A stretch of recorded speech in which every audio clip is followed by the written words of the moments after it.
শীতের মৌসুমে যদি এমন মাছের বারবিকিউ না খাওয়া যায় তাহলে আসলে শীতকালটা খুব একটা জমে না।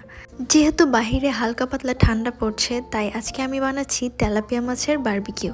যার জন্য এখানে আমি প্রথমেই মাছগুলোকে খুব ভালো মতো পরিষ্কার করে প্রথমেই দিয়ে দিলাম হচ্ছে টক দই, তার সাথে আদা রসুন বাটা, দেন এখানে দিয়ে দিব হচ্ছে পরিমাণ মতো সয়া সস।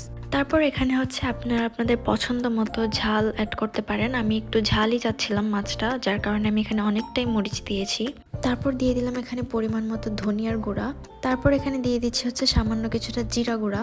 আমি এখানে প্যাকেটের যে তান্দুরি মশলাটা হয় সেটাও দিয়েছি, বাট ক্লিপটা নেওয়া হয়নি, তবে আমি সেটা খুবই সামান্য পরিমাণে দিয়েছি। দেন এখানে দিয়ে দিলাম হচ্ছে পরিমাণ মতো লবণ আর কিছুটা সরিষার তেল। তেলটা দিলে ম্যারিনেশনটা খুবই ভালো হয়। তারপর এখানে দিয়ে দিচ্ছি হচ্ছে এক ফালি লেবুর রস, পুরাটাই দিয়ে দেবো। এখানে আমি কিছুটা জর্দার রঙও দিয়েছিলাম যেন কালারটা হচ্ছে একটু সুন্দর আসে। দেন এখানে সামান্য পরিমাণে গোলমরিচ দিয়ে সব কিছু ভালো মতো মাখিয়ে নিব যেন মাছের ভিতরে মশলাগুলো খুব ভালো মতো ঢুকে যায়। দেন আমি হচ্ছে এখানে মাছের ভিতরে মশলাগুলোকে খুব ভালো মতো ঢুকিয়ে দিচ্ছিলাম যেন ভালো মতো ম্যারিনেট হয়।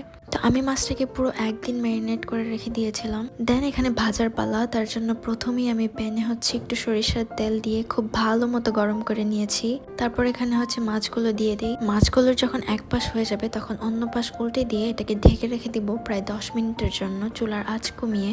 তারপর এখানে আমি হচ্ছে অন্য একটা প্যানে মাছটাকে একটু পোড়া পোড়া করে নিতেছিলাম।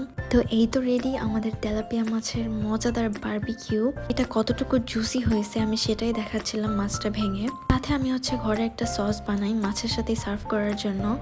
আপনারা চাইলে শুধু লেবু দিয়েও খেতে পারেন, এটা বেশ ফ্লেভারফুল আর জুসি ছিল।